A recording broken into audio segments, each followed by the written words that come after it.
Now it is my pleasure to introduce Dr. Sarah Felkner, NIOSH's Associate Director for Research Integration. Thank you, Nicole. Can you hear me okay? Yes, I can. Great. Okay. Thank you very much. And on behalf of NIOSH, I'd like to welcome all of you to our last installment of the 2021 Expanding Research Partnerships webinar series on the future of worker safety and health in the post-pandemic world. Today, we're very pleased to bring together the senior leadership of occupational safety and health professional associations and provide an opportunity to highlight the important work they do to ensure safe and healthy workplaces. It's my pleasure to introduce our panel. I will introduce all of our speakers now so we can move quickly between presentations without interruption. Please see the Expanding Research Partnerships webpage for the full biographies. Our first speaker, representing the American College of Occupational and Environmental Medicine, is Dr. Robert Bourgeois. Bob has practiced occupational medicine in Morgan City, Louisiana, since 1993. Prior to that, he was the medical director of the Martin Marietta Electronics, Information, and Missiles Group in Orlando, Florida, where he served as a consultant to SeaWorld of Florida and Walt Disney World. Since 1993, his Louisiana-based occupational medicine group has provided services to hundreds of companies across South Louisiana and the Gulf of Mexico. Dr. Bourgeois is an expert in maritime and oil worker fitness for duty and serves as the current president of the American College of Occupational and Environmental Medicine. Representing the Society for Occupational Health Psychology is Dr. Christopher Cunningham. Chris is professor and director of the Industrial and Organizational Psychology graduate program in the Department of Psychology at the University of Tennessee at Chattanooga, and chief science officer for Logiserve, a provider of science-based talent management technologies. His current research interests address multiple occupational health psychology topics, including stress and recovery processes and practices, the influence of individual differences and environmental factors on cognitions and behaviors, and topics related to managing multiple work and non-work roles. Chris is the current president of the Society for Occupational Health Psychology. Representing the American Society of Safety Professionals is Dr. Joel Haight. Joel is professor of industrial engineering in the Swanson School of Engineering at the University of Pittsburgh, where he teaches and does research in the areas of productivity, human factors engineering, and safety engineering. Prior to his appointment at the University of Pittsburgh, Joel served as chief of the Human Factors Branch in the NIOSH Office of Mine Safety and Health Research in Pittsburgh. He's held faculty appointments in engineering and energy and mineral engineering at Penn State University and worked in management and engineering roles for the Chevron Corporation. Joel served on the NIOSH Board of Scientific Counselors and most recently as director on the American Society of Safety Professionals Board from 2018 to 2021. And representing the American Industrial Hygiene Association are Dr. John Mulhausen and Mr. Larry Sloan. John is the current president of AIHA. He retired in 2018 from 3M, where he worked for 31 years in a variety of global health and safety risk management roles, and most recently as Director of Corporate Safety and Industrial Hygiene. He's authored numerous publications, presentations, and professional development courses, and has contributed advice and expertise to various working committees sponsored by NIOSH, Industrial Hygiene Associations, and the National Academy of Sciences Institute of Medicine. John is a fellow of the AIHA and recipient of the ABIH's Lifetime Achievement Award. And Larry Sloan is CEO at AIHA. Prior to this, he served as CEO at SOCMA, a trade association representing the interests of U.S. specialty chemical industry, and before that at the Adhesive and Sealant Council. Larry began his career as a chemical engineer at Air Products and later Nalco Chemical Company, working in marketing, manufacturing, and sales roles.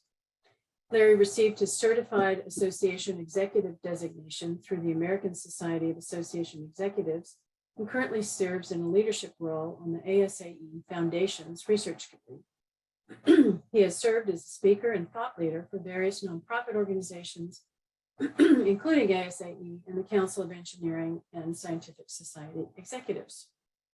And now we're ready to begin our webinar.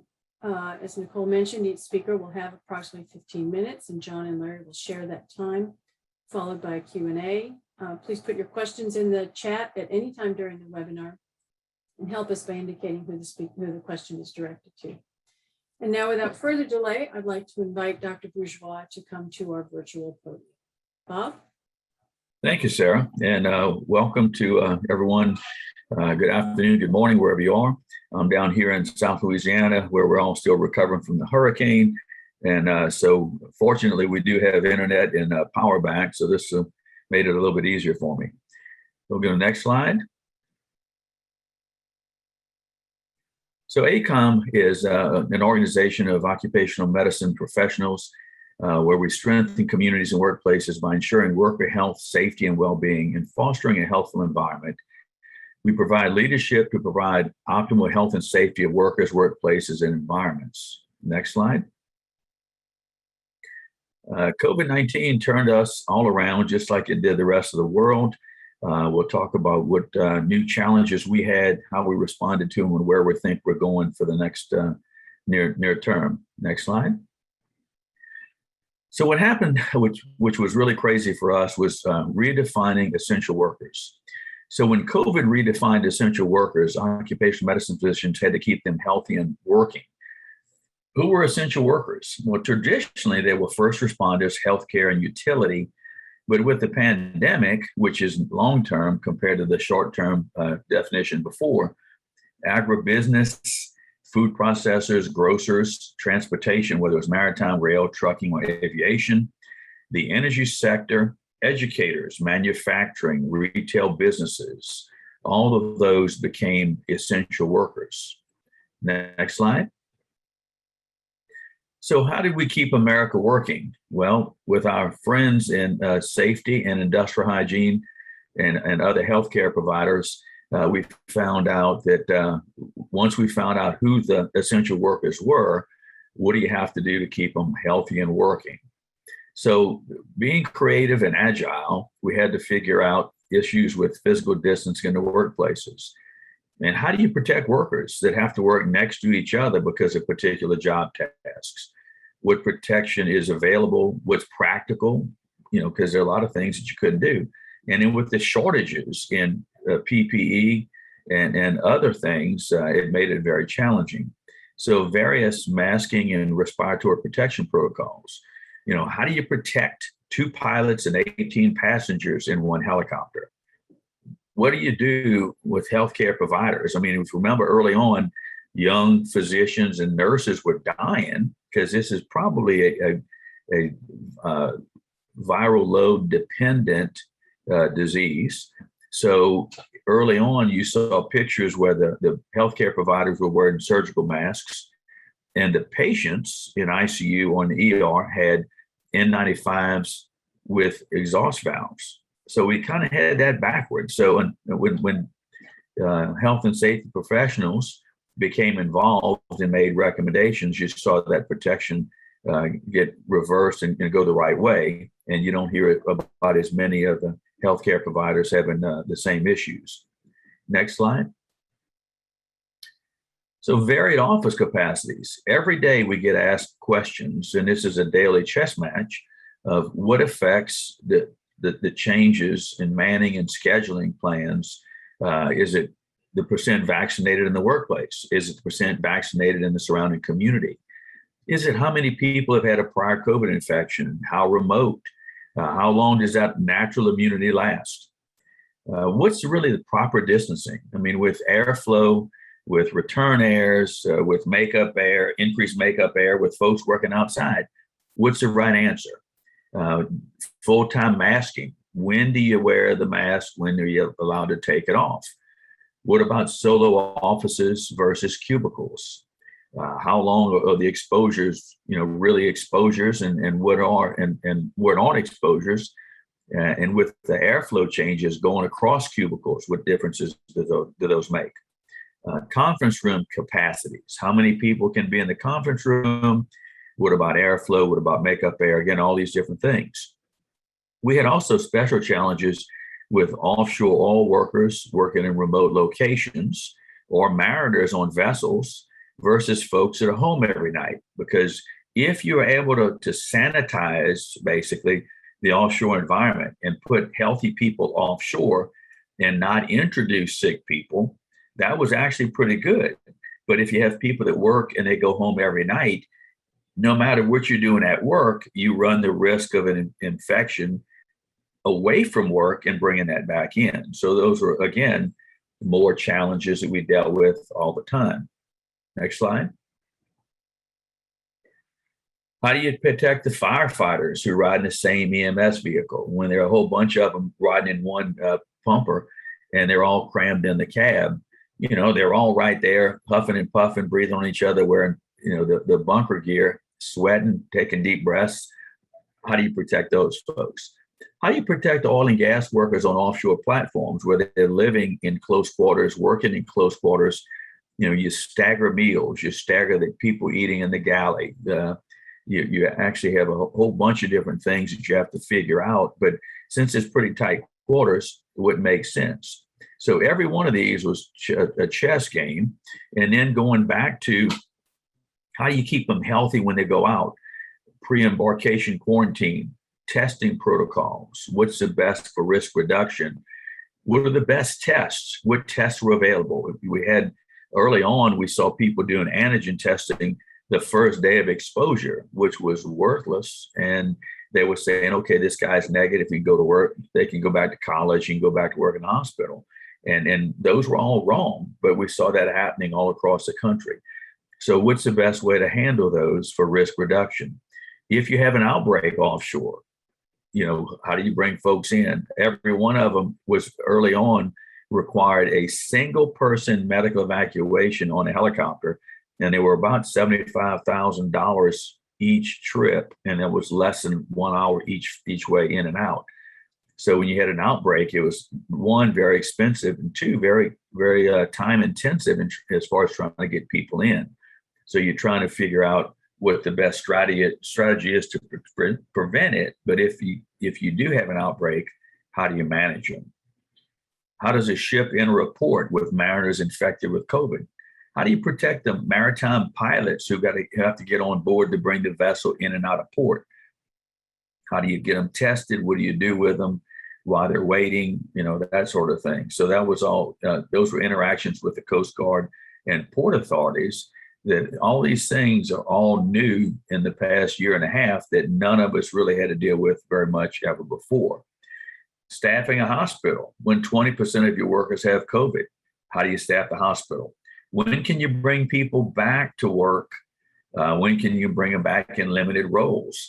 If you bring them back to work in an area where all the other workers have had COVID recently, is that okay? You know, if they can't get it, and you can't transmit it to them, would that be okay to put them back in? So lots and lots of questions for medical center occupational health staff also. Next page. When recent COVID infections with Delta, prior vaccination and monoclonal antibody infusion give you three different sets of antibodies or three different methods of immunity. You know, what risk does that mitigate and for how long? I mean, this actually was me a month ago. So, you know, how long is that person protected and how well are they protected? With Delta right now, does the decreased viral shedding time with vaccinated employees, does that change your determination on risk and even isolation time? Should vaccinated employees quarantine as long as non-vaccinated, or is there a difference because of the immunity? Should prior COVID infection, the natural immunity, be given the same status as vaccinated? While we still want all folks to get vaccinated, or we still recommend that, does the natural immunity confer some protection that we should recognize or not? And certainly if it's since Delta, if it's a Delta infection, is that different? Because we've seen all the outbreaks where we had some folks with prior COVID infection that actually had a breakthrough when Delta came out. Next slide. All these questions every day have to be made on risk and risk reduction. So a lot of these are made on the fly. There's not a lot of evidence-based data that gives you the right answer for everything. So a lot of this is a big issue for occupational medicine physicians. The biggest challenge for all of us is keeping healthy workers healthy and keeping the sick workers away from them.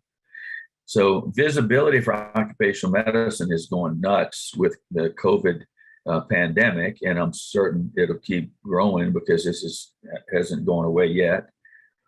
So for the future, I mean, I think remote work is going to be a viable option for some employers and a lot of employees. I think a lot of folks now are even looking at the amount of commercial real estate they have and whether or not they need that big a building anymore. Next slide. So telemedicine got a really big bump in this. I think it's going to continue to increase there. COVID-19, I think, is going to be around for a while, but I think once we have enough vaccinated folks and post-COVID individuals, it's going to be easier. The next pandemic is probably right around the corner, but hopefully not. But even so, I think we'll learn a lot from this one where we can react a little faster and recover earlier. And the need for more occupational medicine physicians is evolving as we speak into more residency training positions and funding to meet the needs. And I think next time we'll do as good a job or better responding to the challenge. Next slide. So if you're in the COVID resources, we have this page on the ACOM website if you're interested in it. Next slide. We had 4 virtual symposiums that you can still go back and listen to, which were really good. Next slide. And that's the end of my slides. Thank you very much for your attention. Thank you very much, Bob. And while we take down your slides, we would like to invite our next speaker, Dr. Cunningham, to the virtual podium. Chris? Yes, thank you. Just share that screen here.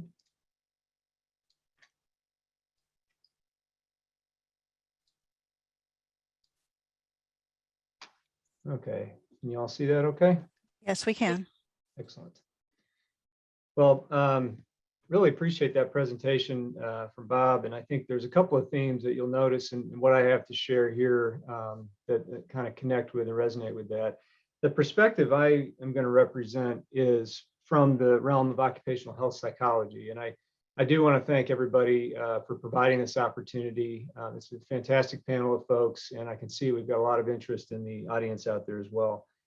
I'm going to try to highlight in the few minutes that I have what I see as the maybe 4 major primary directions for future impact in this subspecialty area. And I just wanted to start up front by noting that I'm purposefully not going to say a whole lot about COVID in this presentation. And it's not because I would suggest that it's not important to what occupational health psychologists are doing, but it's really because what we've learned through the last year or so is that COVID didn't necessarily introduce a lot of new challenges for OHP professionals. What it did was exacerbate, worsen, and highlight so many of the phenomena that we were already studying. So one thing that this recent period has done for us is given us an opportunity to be more visible and to speak with a lot of stakeholders that we never had access to before. But in the course of doing that, it's also opened up and highlighted some of these future directions that I think we need to pursue. And that's really what I'll be focusing on here today. Now, the perspective I'm coming from, again, is as a representative of the Society for Occupational Health Psychology, or SOHP. Anybody that's curious about this is welcome to check out this website here, illustrated by this image at sohp-online.org. We also do have a number of helpful resources pertaining to the psychology of workers that are trying to manage COVID and its challenges. So if anybody is looking for guidance along those lines, it's a great place to start. I've had the privilege of serving as president of this group for the last year and a half. And as I round out my active presidency term, this is a great opportunity for me to kind of share this with you all and give you some idea of the directions that we're heading in. Just because I know not everybody on the call has direct familiarity with OHP, real quick primer here.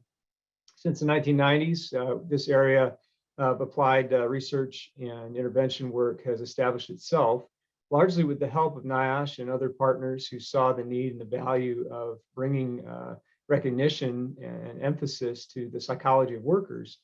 Also with the recognition, though, that when we're trying to address worker health, safety, and well-being, it's impossible to do this exclusively by focusing on external factors. We really have to be mindful of what's happening within people's minds, but also how they are handling emotions, how they're handling interpersonal relationships. And so really one of the general models that so many OHP professionals work with is what you see represented by the graphic here, this sort of triadic model that connects the psychological with the social with the environmental. It's a very complex interaction that we deal with. And this is often one of the reasons that an OHP professional will collaborate with or work well with other professionals who might have more domain-specific knowledge, but the piece that they may lack is being able to link all that with how and why people do what they do on the job. And excuse me for that, we've got a little, there we go. Okay, hopefully that delay wasn't too bad for you all.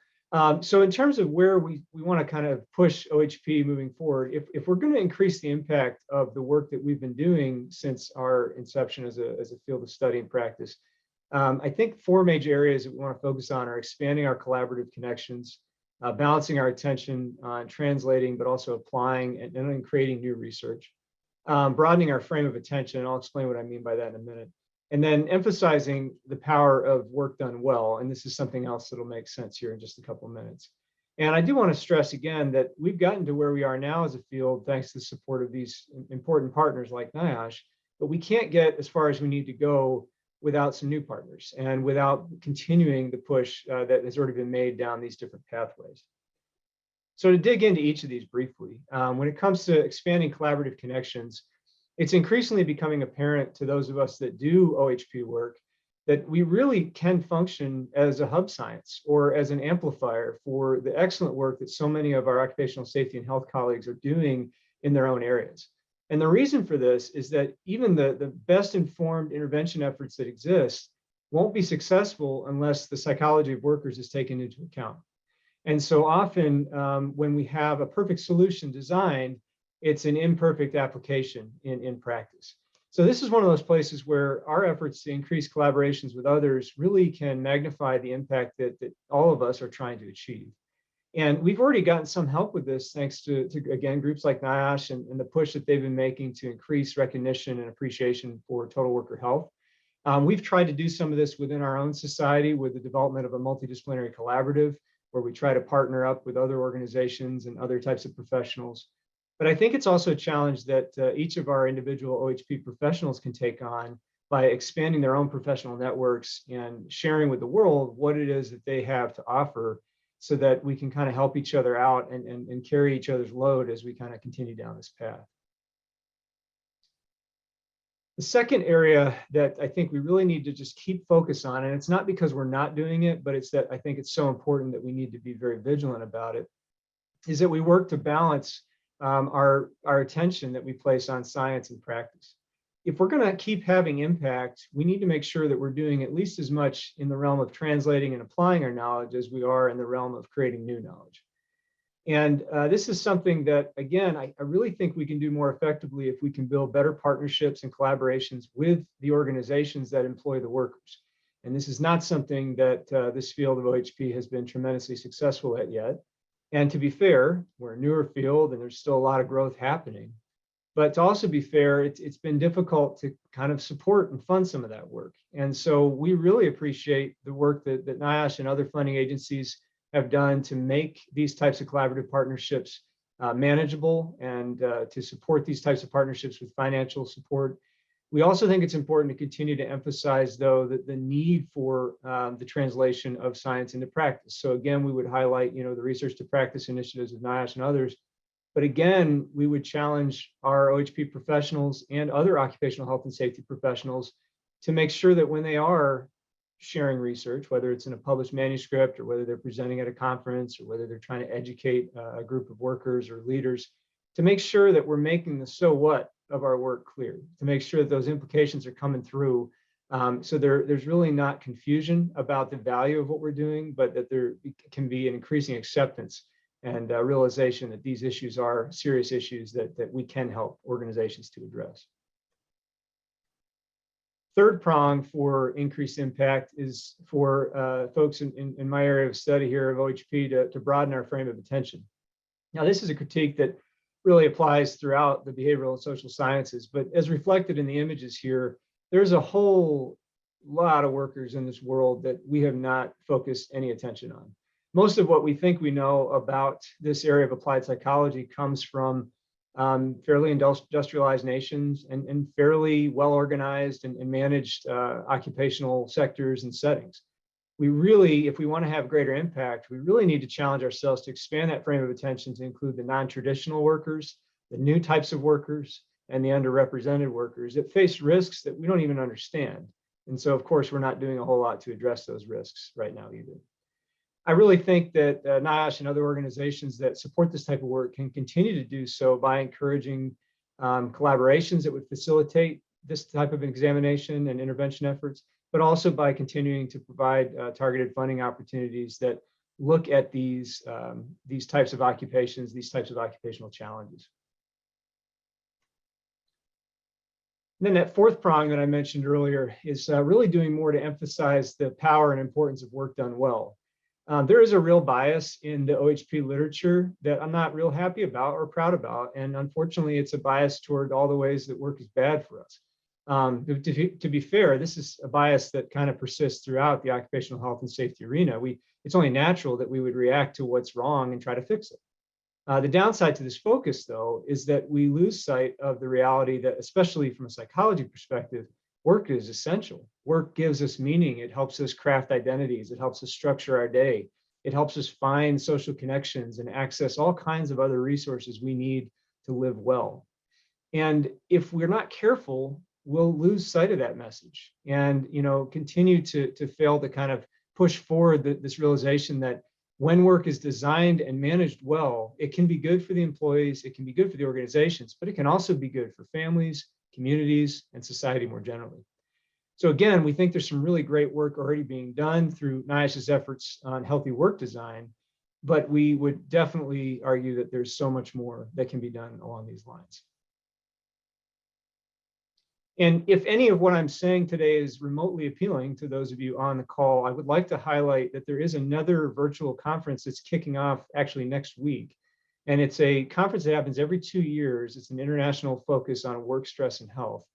And all the details can be found at the website listed here, apa.org/WSH. But the interesting thing about this conference is that there's a heavy emphasis on the psychology associated with all of these types of challenges.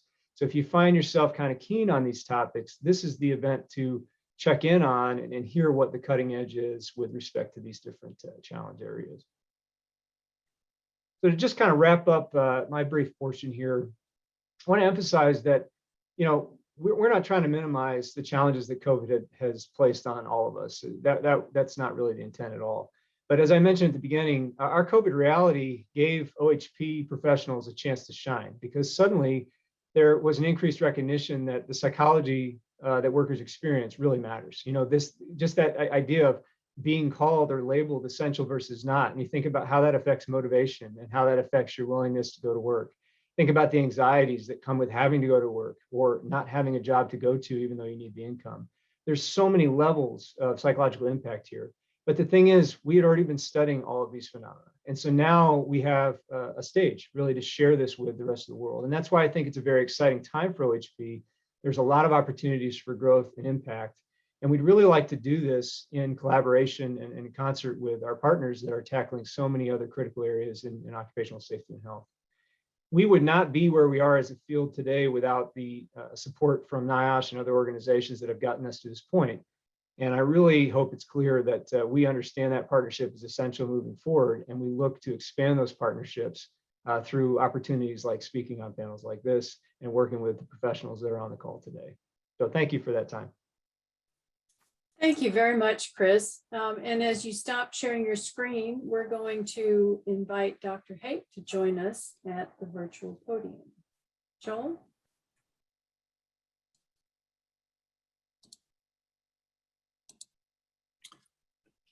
Okay, I'll add my welcome to everyone. And like Dr. Cunningham's talk, mine will not focus on COVID necessarily. I'm not an expert in that area. But I do want to talk about the direction that ASSP is taking in terms of the COVID, as well as any and many of the other health and safety topics. So mine is a focus more on the development of and the maintenance of the collaboration with NIOSH. And I'll describe ASSP as an organization or society of about 36,000 consumers of COVID research and research associated with any health and safety topic, really. And so I want to put everything in that context. And there was a time in the history, and there's been many iterations over the years, that the thought processes that ASSP and prior to that ASSE had in terms of what they wanted to do in perspective and the research perspective. So I wanted to talk a little bit about that history, the history of the relationship, the history and the development over the years, where to get us to where we now are in terms of being customers of or consumers of the research information.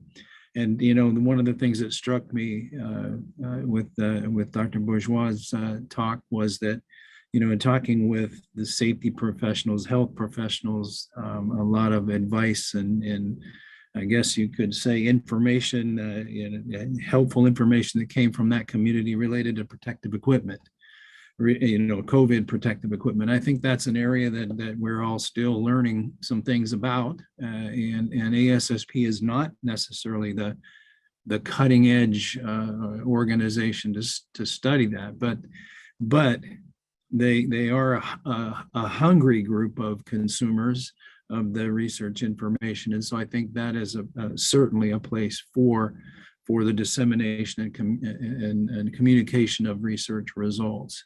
But I want to just talk a little bit about the relationship first, and that there's already memorandums of understanding in place, and there have been various forms of that and levels of that for years. And so the continuation of that relationship makes perfect sense, particularly at a time when we're just coming out of a pandemic, or we think we are.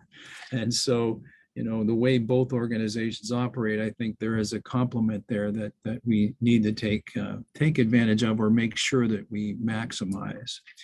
But, as a guiding principle, ASSP supports education, research, and practice in the name of worker health and safety. And that organization of practitioners has been involved in actual research, but it's relatively minimal. And I'll say over the last 20 years, through the ASSE/ASSP Foundation, the society has supported and funded many, but relatively small survey-based studies. But they wanted to get more involved. They wanted to advance that effort. And so they made some decisions to get involved in a bigger way. And in fact, a 2015 study was commissioned at about the $300,000 level that culminated in a three-year fatigue study. And, it was done the classic way, to go out and request proposals, and there was a scientific merit evaluation and so on. But it became clear through that process that ASSP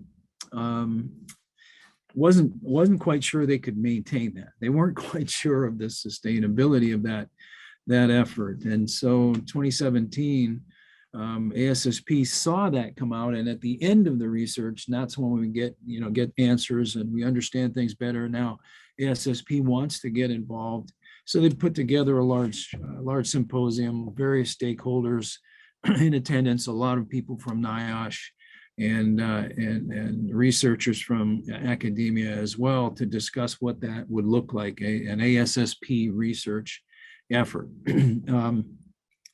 But a change in leadership and some realistic discussions around significant questions about whether or not the society could sustain something like that caused or changed the organization's thought process, and there's some real reconsideration that's gone on in the last few years since 2017. And of course, COVID really forced the society to think about what it does, what its role is, and like many professional societies, it took some hits on the operation of the services they could provide. But through that discussion and the reconsideration over the years since 2017, I think everyone has come to the conclusion at ASSP, or at least the decision makers, that the society is better suited as a disseminator of health and safety information and health and safety research that NIOSH and other organizations like that put out. It's better suited as a participant in relevant studies. And in fact, NIOSH is almost always looking for industry participants in the research, and so that will be and is a focus area, and so I think there will be industry participants that are ASSP members that to get involved as subjects of the research, and then to use that information in its role as a developer of standards. And it would be my expectation that there will be some standards associated with either COVID specifically or pandemics in general, because that is certainly an active topic of developing information for ASSP. So from the dissemination point, there are avenues that NIOSH research results can follow. And now one of the journal from the society, now called PSJ, was formerly Professional Safety. It's not really a scientific journal, but it is a practitioner's journal, and it is peer reviewed and reaches 36,000 members. And so that interaction is certainly welcome as a place to put the research results. There has been some reworking going on with the ASSP's Council on Academic Affairs and Research.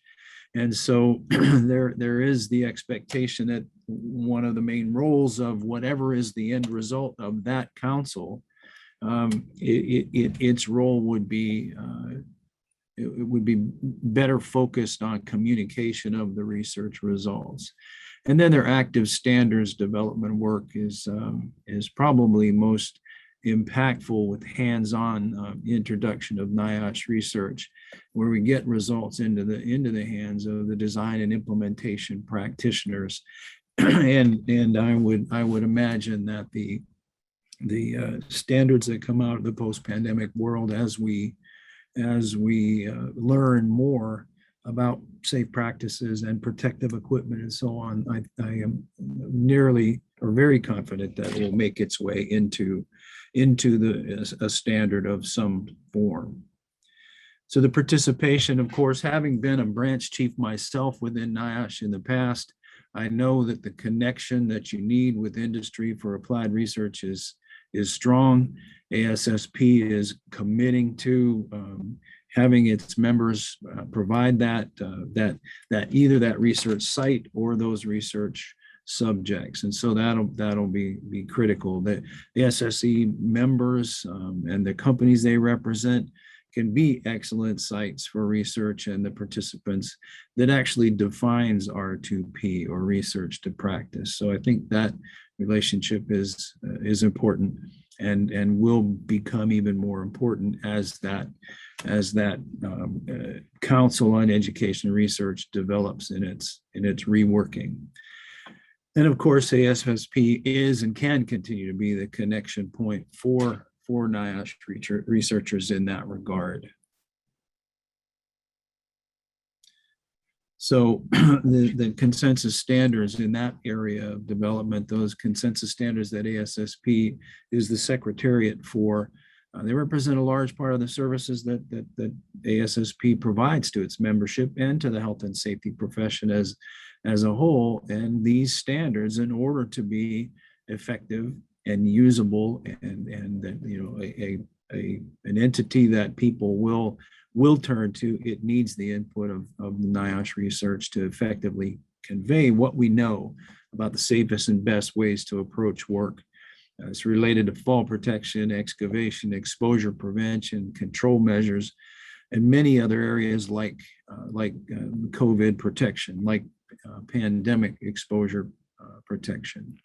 So those are the main areas of focus for collaboration with NIOSH.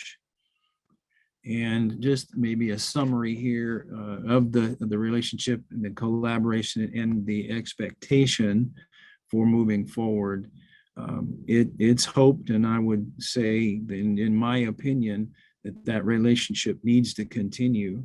And ASSP has reached the conclusion that they are best suited as a disseminator of NIOSH research results. They're best suited as participants and research sites for NIOSH research, and best suited for incorporating those results into consensus standards. And they are not necessarily a funding organization of research, and just is not able to sustain that. So that's the focus of my talk here in this very valuable relationship, this very, very valuable collaboration. So with that, I will close my out.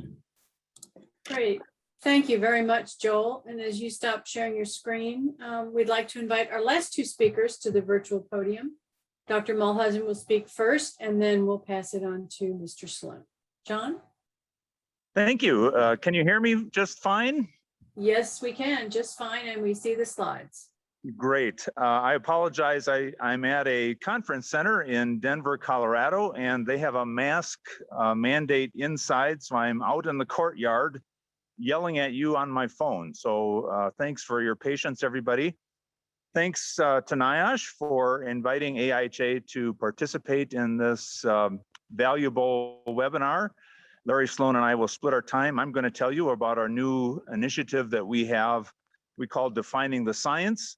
And he's going to talk about the activities that our association has been in around getting people back to work safely in times of COVID.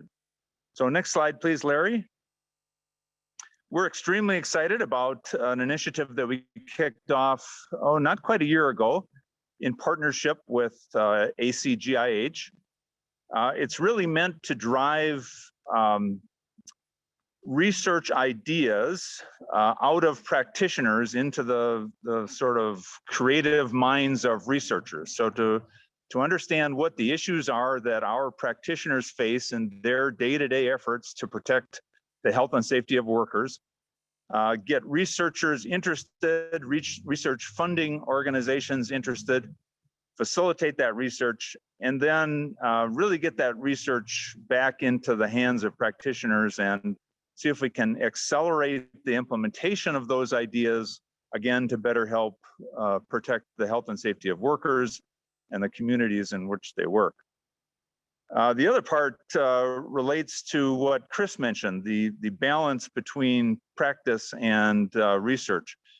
We feel that there are many opportunities where practitioners either aren't aware or they face other kinds of barriers in implementing the day-to-day or the research ideas into the day-to-day activities of their practice to help improve the efficiency with which they protect workers, to help improve the effectiveness with which they are protecting workers, and basically improve the job that they're able to do at protecting workers and communities. Next slide, Larry. This activity fits right into the wheelhouse of the two organizations. We are very focused on protecting the health and safety of workers. We're very focused on enabling practitioners with good scientific knowledge to implement that knowledge effectively and thereby protect the workers.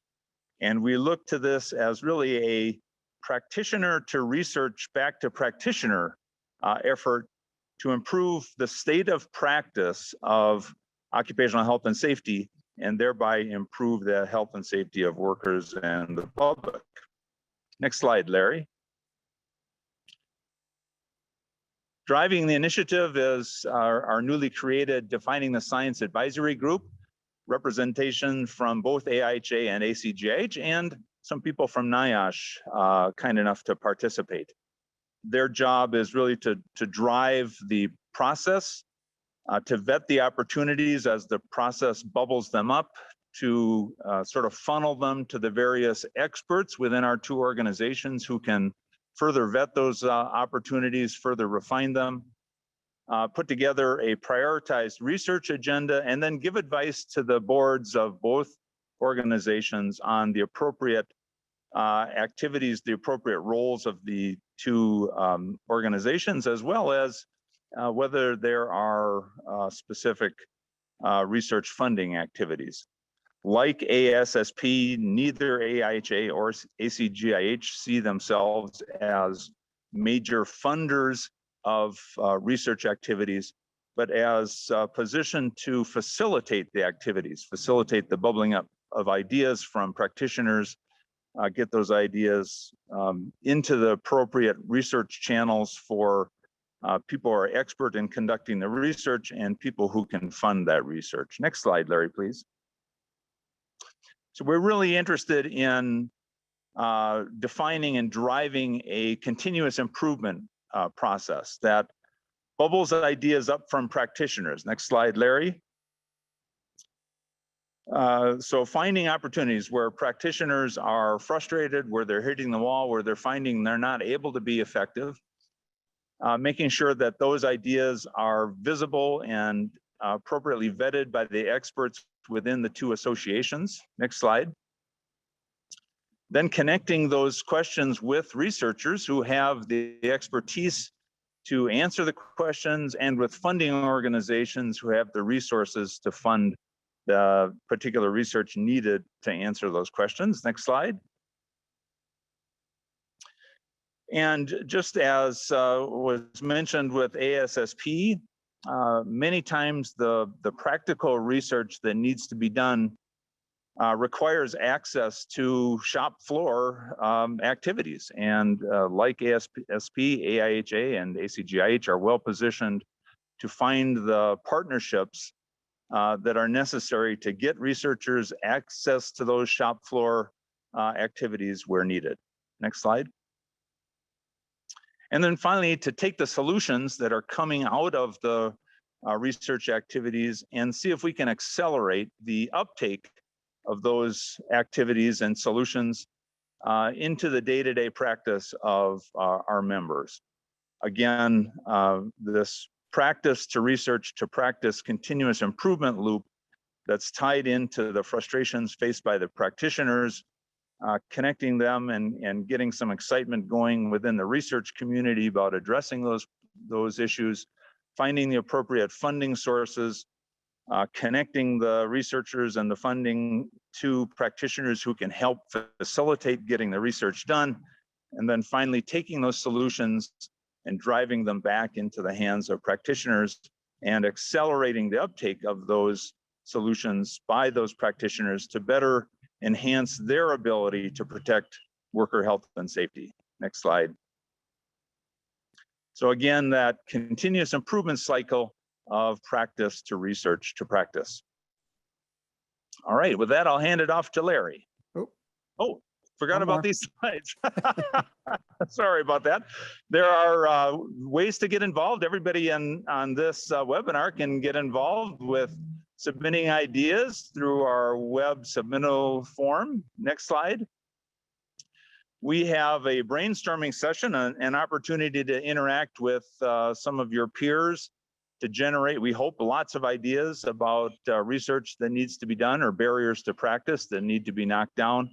They'll be held in 2 weeks, September 21st and September 23rd, and you can register to attend one or both of those by clicking on the link on the slides. And then finally, if you want to learn more about this initiative, we have a Defining the Science homepage that you can click on and read more about it. And that has links to both the idea submission portal and the brainstorming session. And with that, I'll hand it over to Larry. All right. Thank you very much, John. Good morning or good afternoon, everybody. Before I begin my part of the presentation, I want to reiterate how appreciative that AIHA is in fostering relationships with all of the stakeholders on this call. We've got close relationships and projects and memorandums of understanding with all of the organizations, ACOM, ASSP, SOHP, excuse me, activities that are percolating behind the scenes. And again, we're very grateful and appreciative for the close collaboration across all the organizations. So in the remaining few minutes, I'm going to talk very briefly about AIHA's response to the COVID pandemic. And then I'm going to switch into the NIOSH CDC grant that we were fortunate enough to receive and talk a little bit about the deliverables that are a part of that project. So flashback to the beginning of the pandemic in the spring of 2020, we were quickly confronted by the realization that there was not a lot of clear guidance that was being published by the federal government and the various agencies that are responsible for worker health and safety. So we formed a task force in April of last year to develop what we call this Back to Work Safely Initiative, BTWS. And we basically formed a tiger team of about 15 AIHA members. It was approved by the board within a matter of hours. And within 3 to 4 days, we published our very first guidance document for restaurants. Now, the purpose of all of these documents under the Back to Work Safely Initiative was to provide common sense, practical, non-technical, if you will, jargon to business owners that represent small businesses. And each of these guidance documents was framed from the perspective of 3 different lenses. What do we do? What do I do as an employer, as a manager of people? What do I do as an employee? What are my responsibilities? And then if I am a member of the general public that is a customer or client that is visiting one of these facilities, what should I be doing? So 3 lenses with additional resources provided by third parties, including federal government agencies, as well as what we call downstream societies and trade associations that represent these different industry sectors. And again, the premise of Back to Work Safely was to reflect the needs of small businesses across 27 different small business industry sectors. And I want to thank NIOSH for their expertise and involvement in helping us provide the resources that went into the embodiment of these 27 different guidance documents, as well as a variety of AIHA technical committees that weighed in over the period of 3 to 4 months. From the end of April of 2020 through July, we pumped out 27 of these documents, and then we translated all of them into Spanish. And before I get into further specifics on those industry segments, this slide just shows the overall scope of these documents. You can see the graphic on the right-hand side of this slide that talks about the chain of infection. So we talk about the COVID from the perspective of it is an infectious agent. What are the reservoirs for that particular infectious agent? What are the portals of exit? How it's being transmitted, how it then enters another human being, who is the susceptible host, and then the cycle continues.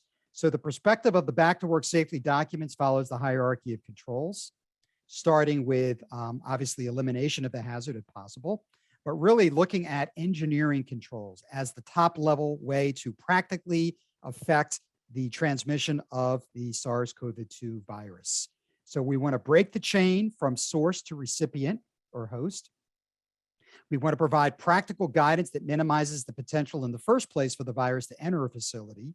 But then once it enters the facility, we want to provide clear guidance, starting with engineering controls, administrative controls, and then finally PPE and other types of respiratory protection.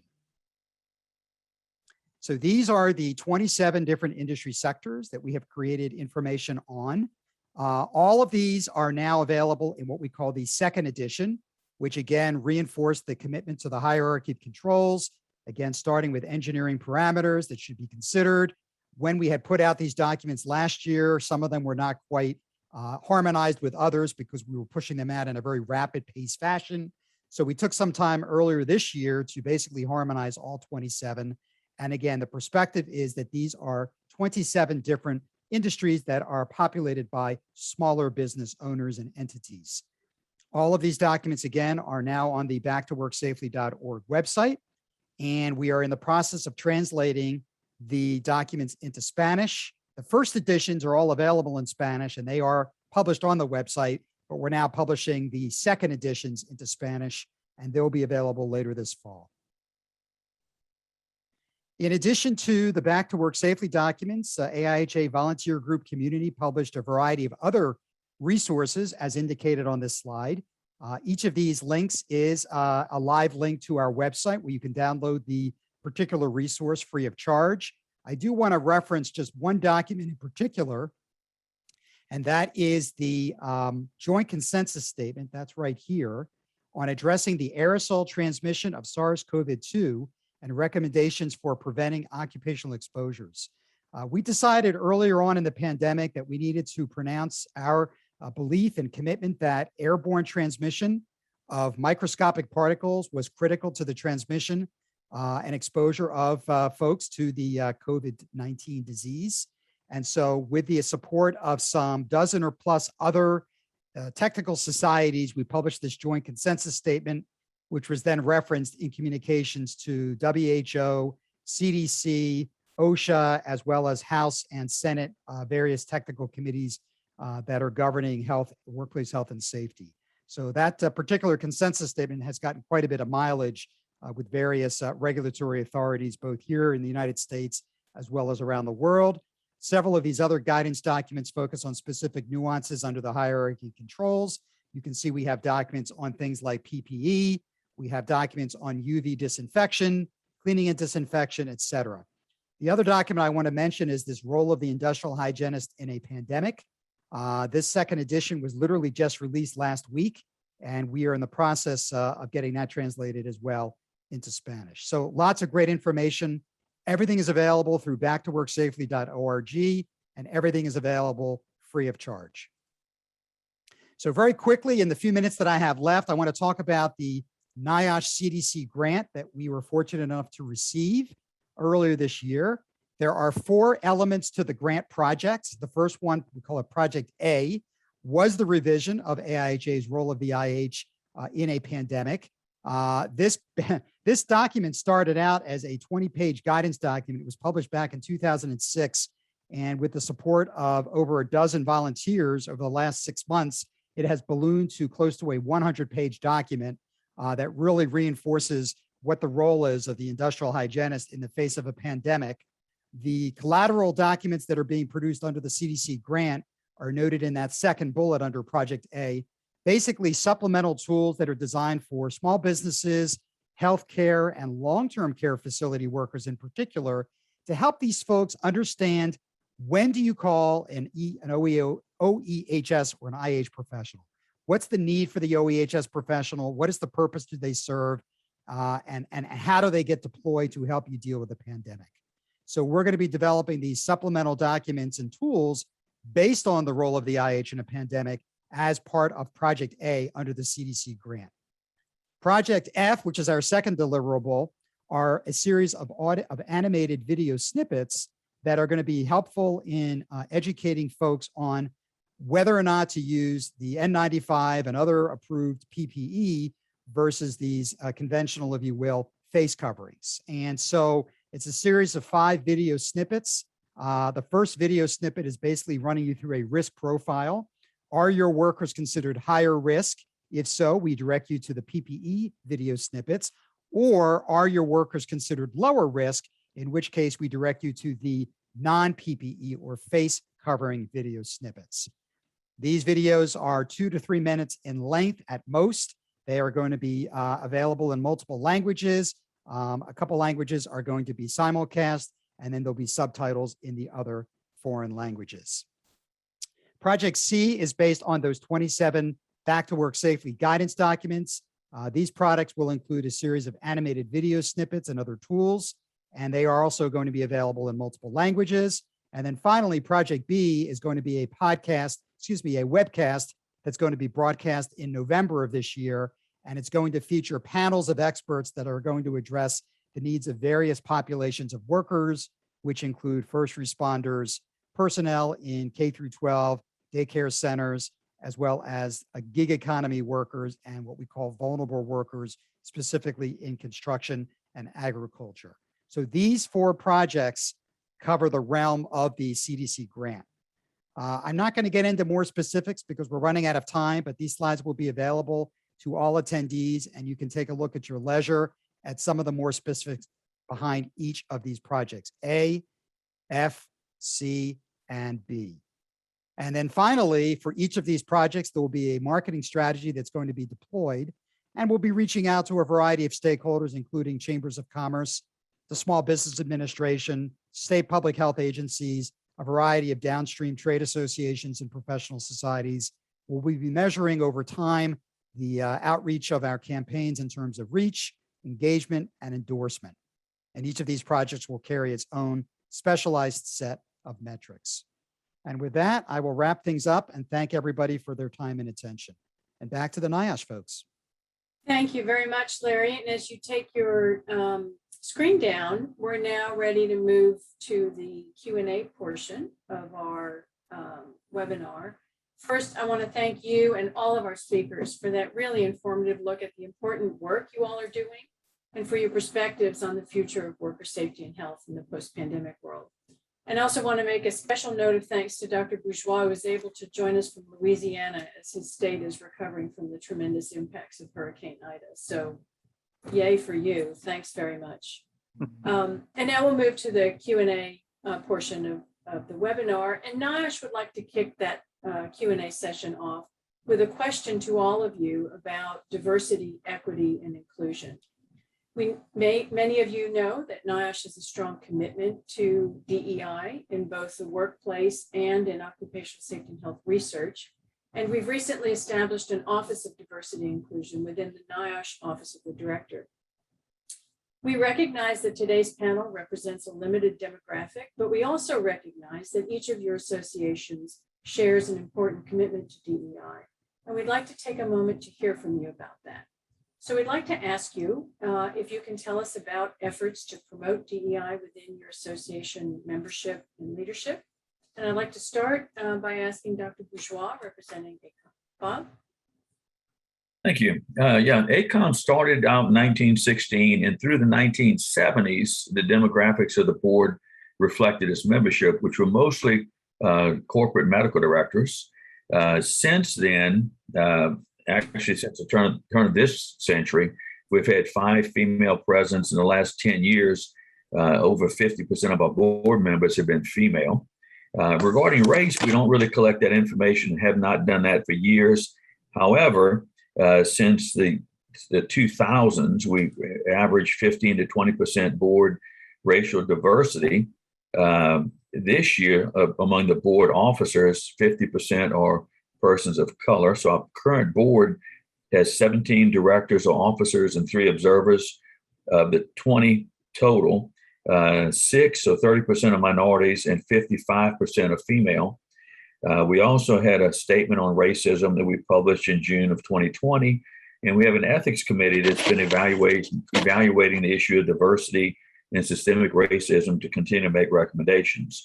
We also opened up a volunteer selection committee to actually improve the composition of all of our committees and councils, and we're doing that now. And about 1/3 of our total membership are female. So we've actually probably got one of the more diverse groups of leadership in all of medicine, and we've been doing real well with that, and are pretty comfortable with where we are. Great, thank you very much. Dr. Cunningham, can you give us the SOHP perspective? Yeah, I mean, we're not as established in terms of duration as what Bob was discussing, but we've really not struggled as much in psychology in recent years with gender diversity. There's pretty good mix, and it leans more toward female than male individuals kind of working their way up through the ranks.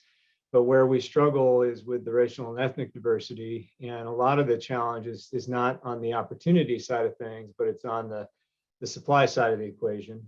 We've not done a great job of building pipelines and pathways for younger minority students to sort of get the bug, so to speak, and get excited about pursuing advanced training in these areas of study. Now, that's a real shame because, as I mentioned in my remarks, where we see some of the highest risks are in the underrepresented populations, the understudied populations, the high-risk occupations.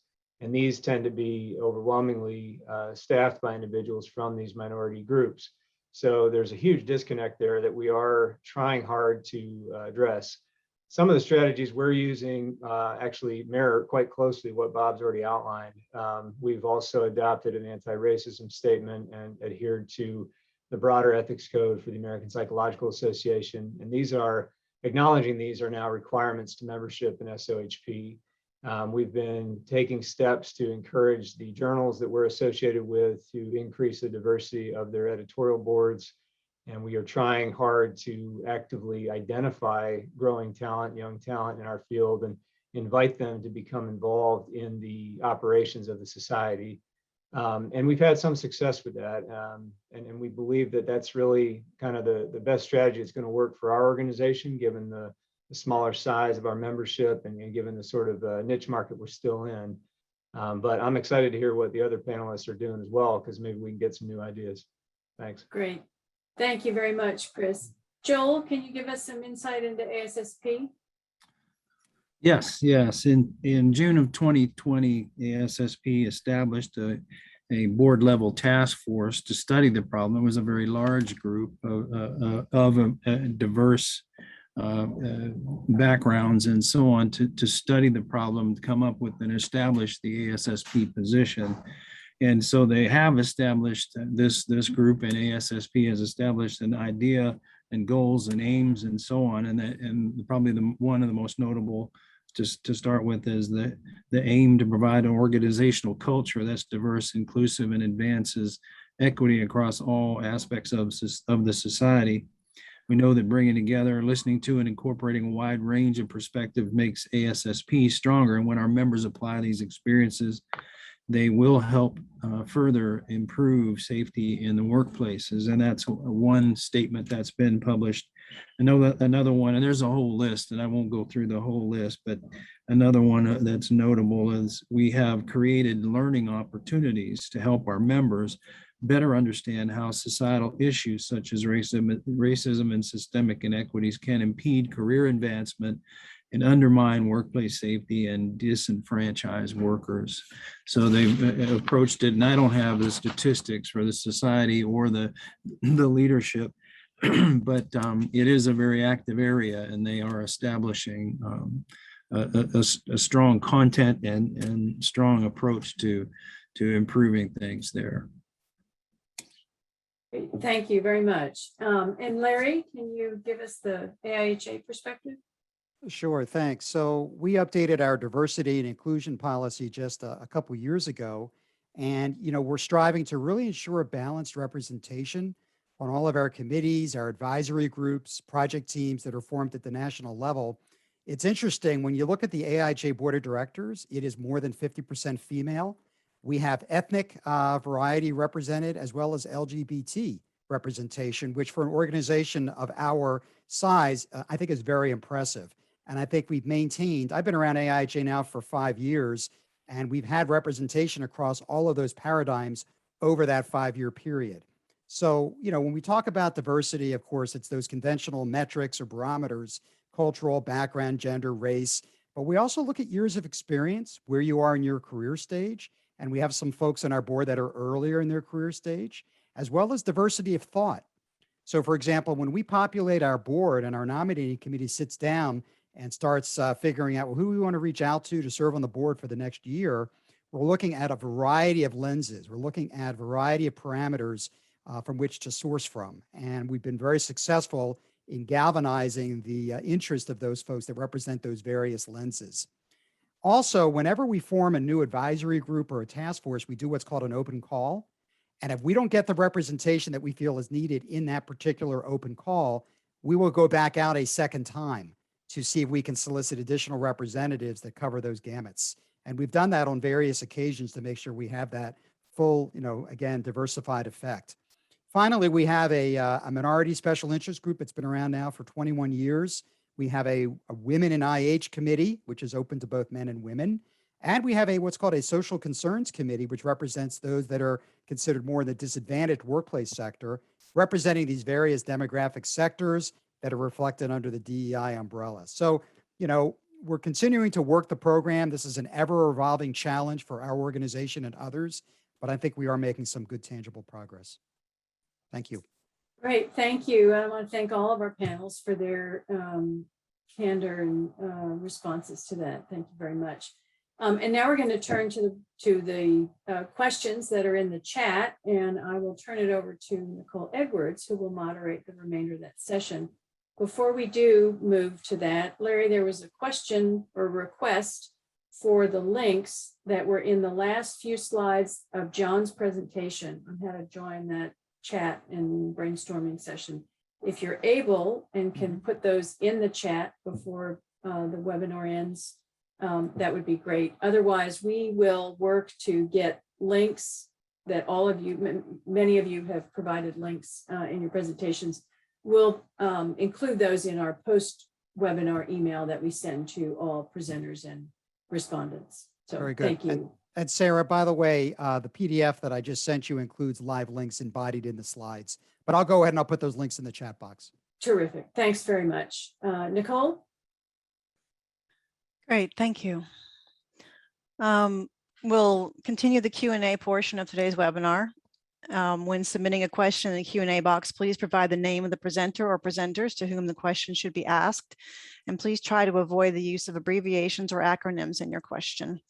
We already have a few questions in the box. So this first one is, I will appreciate some discussion on ventilation and the importance of ventilation as a component of risk assessment tools and strategies, e.g. the CIRES, CIRES model of University of Colorado. We believe this can be used to reinforce decision-making. Perhaps the panel can address this later.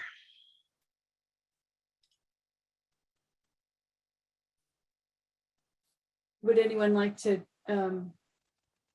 So I take can us? address it partially. I did see the comment that came across the chat box.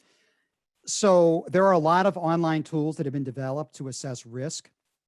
And through the CDC grant, AIHA is working with a firm called IBEC. And we actually are working with another third party who has developed a relatively simple risk assessment tool that will be included in our deliverables that are being published under the CDC grant. And this particular risk assessment tool will be simplified, obviously, for the layperson audiences, but it is going to look at a variety of perspectives from, starting with engineering controls and what types of precautions should be put into place based on one's risk profile. So while it's not the specific Colorado tool, it is one of the many tools that are available that will be catering to the needs of this particular audience. Would anybody else like to respond?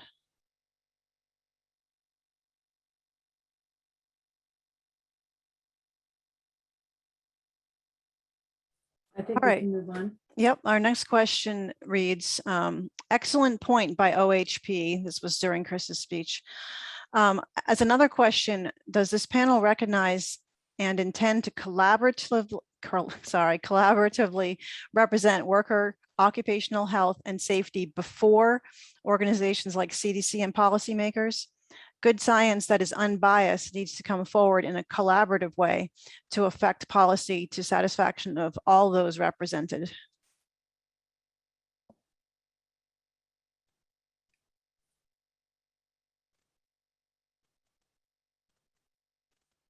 It's a great observation.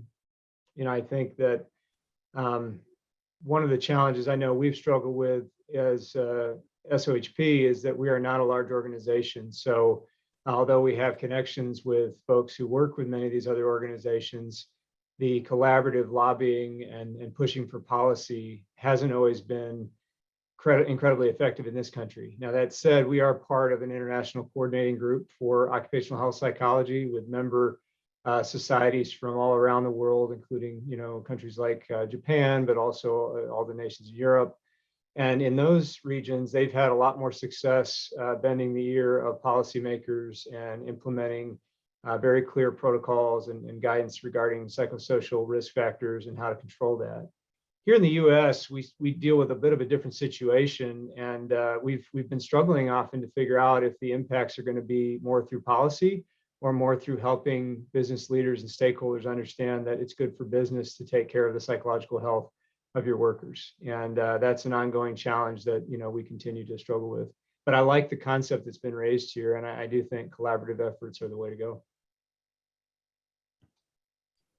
All right. Anybody else have a response?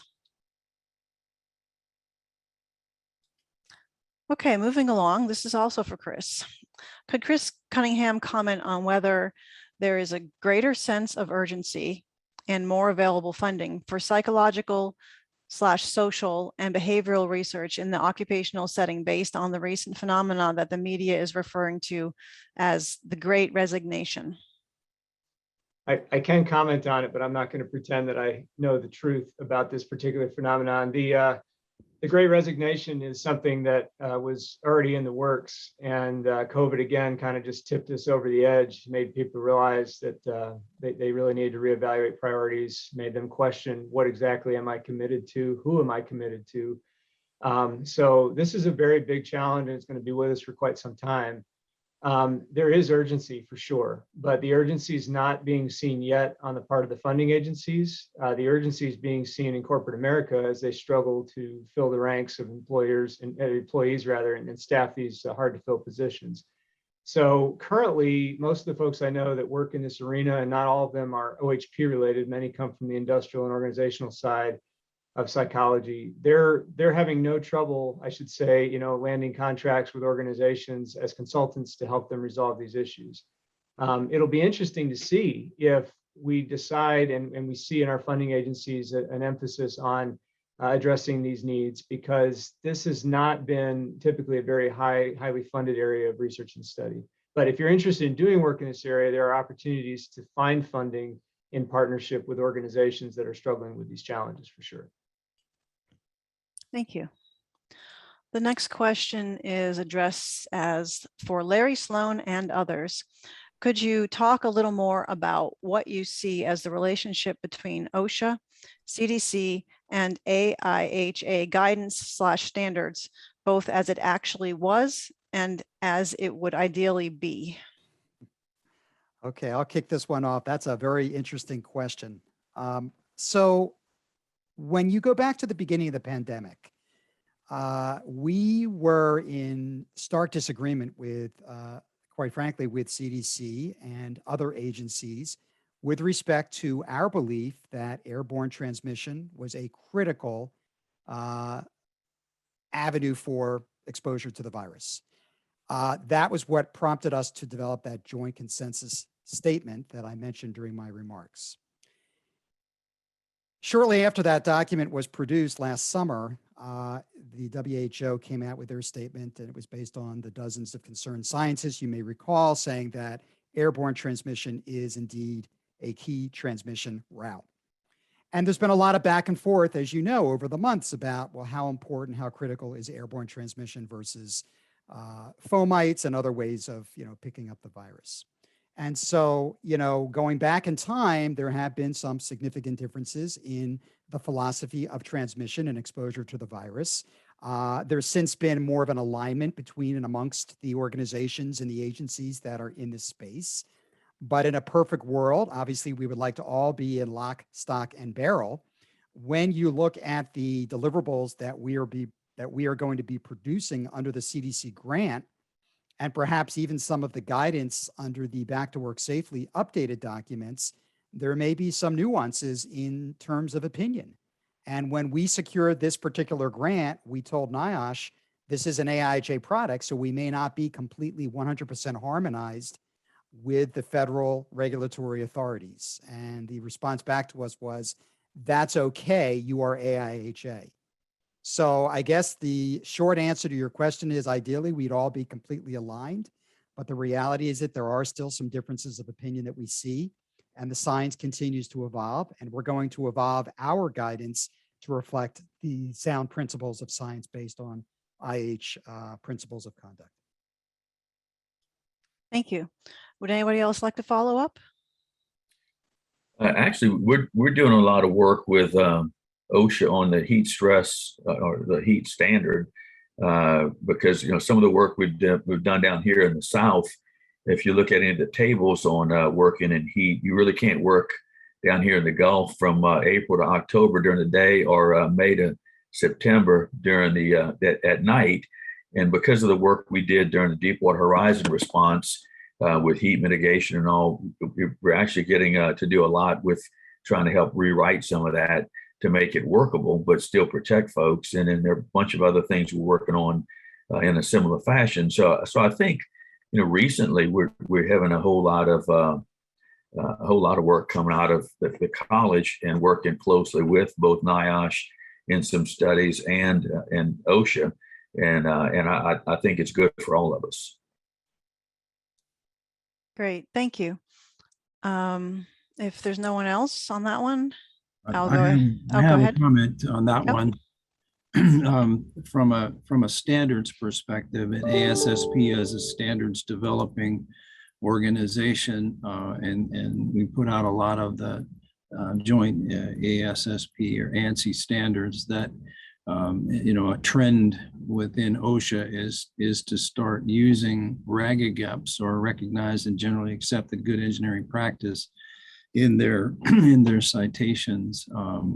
Indicates that the standards development, the input they get from all of industry, could in fact make its way into an investigation or an inspection from regulatory agencies. So they are meant to feed the field, if you will, but also are being picked up more and more by our regulatory friends.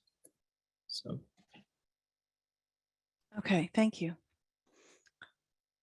Moving along then, the next question is, it appears that these organizations are interested in assisting in helping to align researchers with workplaces for conducting studies. AIHA said they had a submission website. Is that for researchers to submit their projects? I was thinking that it might be for their members to say what kind of research they would like done. Do any of your organizations have methods for researchers to request assistance in getting into work sites? Also, do the organizations have benchmarks on how many sites were made available? It is very difficult for researchers to get into large companies. Professional associations could help by asking their members help get researchers into sites.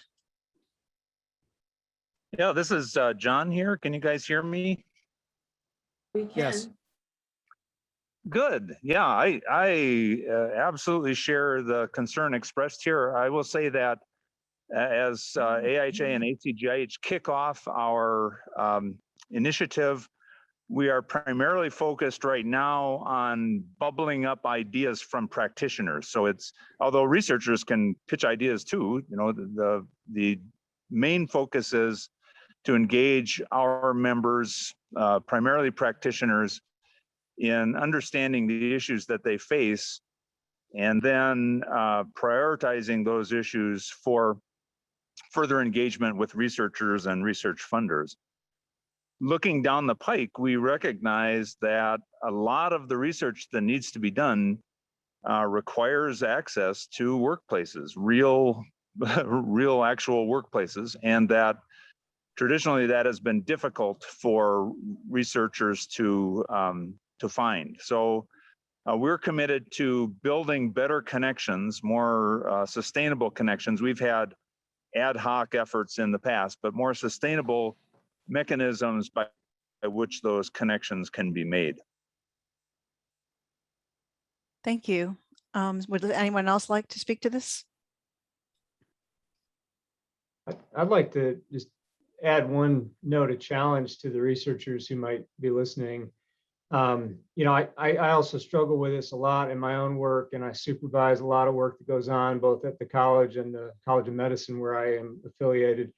And, getting access is a challenge, but sometimes we don't help ourselves out because we don't bother to think our design through to the point where we're actually making a business case to those organizations as to why they should allow us in to do the research that we're looking to do. So I'd like to also suggest that if we're struggling for access, network connections, society connections, all that will help.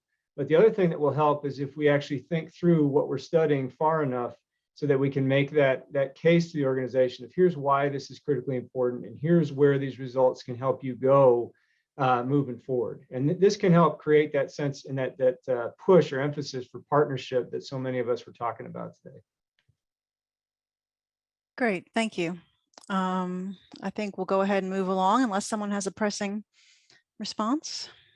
I just real quickly just add that to follow up on both what Chris and John said, as AIHA and ACGIH look at these research ideas and we prioritize them, we've made a commitment, for example, to NIOSH to look at what the NORA Council agendas look like and seeing where these ideas map against the priorities of the NORA councils.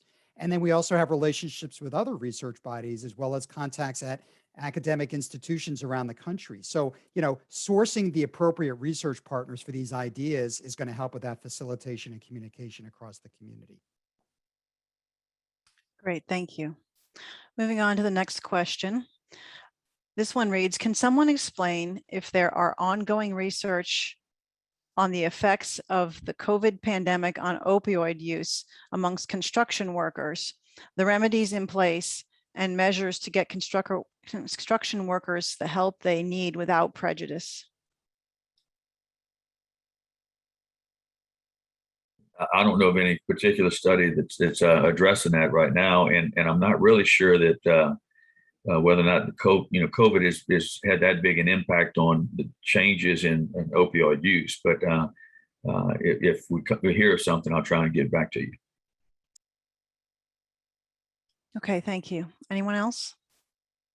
Yeah, Nicole, this is Sarah. Excuse me, Larry, we can also direct attendees to the Center to Protect Workers' Rights and also the Total Worker Health page on the NIOSH website has information about work that's being done looking at this particular real challenge of opioid use. Larry, sorry, I didn't mean to cut you off. no, that's okay. I was actually going to suggest that very approach. So thank you. Okay, thank you.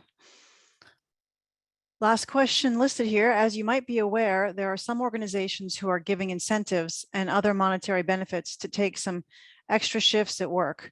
I wonder how that might influence fatigue, human error, for example, patient safety, as well as mental health of the workers, especially if we don't have proper policies.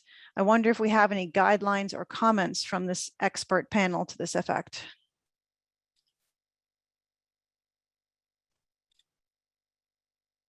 Well, I'm not going to pretend that the words coming out of my mouth should even be construed as guidelines, but definitely can offer some perspective on this. I mean, what we're talking about here is incentivizing change in human behavior. And again, this is one of those areas where psychology has a lot to say. The same strategies are trying to be used, right, to incentivize people to get vaccinated or to incentivize people to work harder. One big thing we do have to be mindful of is people do tend to do what we nudge them to do, and they do tend to do what we reward them to do. This is not new. We've known this for 100 years plus. The thing is, in an organizational setting, we do have to ask ourselves whether we're incentivizing folks to do what's going to be good for them and the organization long term, or if we're incentivizing to do what the organization needs in the short term, but there's going to be a really nasty consequence down the road. And it's in this latter category that this question falls for me, looking at this from the psychological perspective. Yes, people will take these shifts because the money's good and the opportunity to keep your job is very exciting and important. Longer term, though, we know what the consequence of overwork will be. We know what the consequence of this high load of demand and limited respite and recovery will be. So this is what we would call a short-term fix. If it's not followed up with a longer term strategy for making sure proper staffing is there, helping to protect the safety and the health of these workers, then we'd be able to predict with pretty good certainty that there will be negative consequences down the road for the worker and the organization. I'd love to hear some other perspectives on this one too, but that's where my head initially goes listening to what you've outlined, Ram. Well, there are actually some studies that were showing that when you work longer shifts, you make more mistakes, and it especially was true in emergency medicine, which is my former field. So that's something we've known about for a long time. Even in maritime, sometimes they're doing six hours on, 6 off to decrease some of the fatigue issues. So I think that is real, and some folks are driven by the financial impact of it or need or whatever. Some folks think that gets them up the ladder a little quicker or whatever. A lot of different reasons for doing it as far as motivation, but there are risks when you do that. And so I think that's something that everybody has to weigh when they start doing those things. Thank you very much, speakers. We are just past the 1:30 hour Eastern time, and I want to thank all of you for these great presentations. It was we so appreciate the opportunity to have a look inside of your organizations and what you're doing. And we very much appreciate this opportunity to expand research partnerships by helping us connect research communities and outreach organizations. So I want to personally thank you all very much, and I'm going to turn it over to Nicole to close this out. Thank you. Thanks, Sarah. Thank you all to our presenters and our audience for an interesting discussion. Some reminders as we wrap up today's webinar. The link for an online evaluation of today's webinar is available in the chat box. Please take a moment to provide feedback on today's event. We will use this feedback to improve our future webinar offerings. Please contact the, excuse me, the NIOSH Office of Research Integration at ori@cdc.gov about the availability of the webinar recording, slides, and unedited transcript. Finally, stay tuned for future communications about the 2022 Expanding Research Partnerships webinar series. More information will be available on the NIOSH Office of Research Integration website soon. Thank you, and stay safe, everyone.